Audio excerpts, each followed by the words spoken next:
en Momo, os nenos fan unha manifestación con pancartas e tal. Aparte, esta edición ten unhas ilustracións, que a min os libros ilustrados flipanme, bonitísima, e deciden, non, que van facer unha reunión.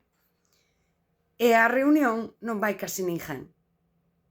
Quen máis lle afectaba isto non viu pasar a manifestación, porque estaban moi ocupados.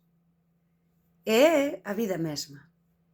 Aquí dentro puiden atopar teorías de Fromm, de Marx, aquí hai marxismo, ou de Simone Weil. E se o vas lendo, atopas aí tanta filosofía. Cando o vello Beppo lle di aos nenos que Momo non debe contar o que sabe, porque iso o pon en perigo, tamén di algo moi importante. Cando ti sabes unha verdade, podes ver unha realidade, efectivamente o poder vai tentar calarte, si, vai tentar que non o comuniques a outras persoas. Pensar é revolucionario, e as persoas que pensamos somos un perigo. Somos un perigo. Cando alguén me regala Momo, indo de intelectual, de persoa madura e tal,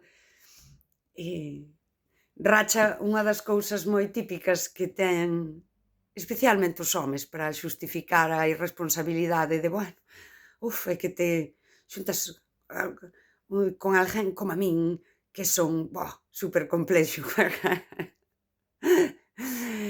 Cantas veces esta especie de paradoxo vital, alguén, sobre todo homes, quixeron ir de iguais dicindo, é que te xuntas a alguén como a min. Que si, e ao mellor a cousa dou en... Claro, que culpa che teño se te xuntaches con alguén como a min? Que son un puto perigo. Que penso, meu amigo? Que comedia é a vida toda. Que comedia é a vida, que superficial é todo. De verdad.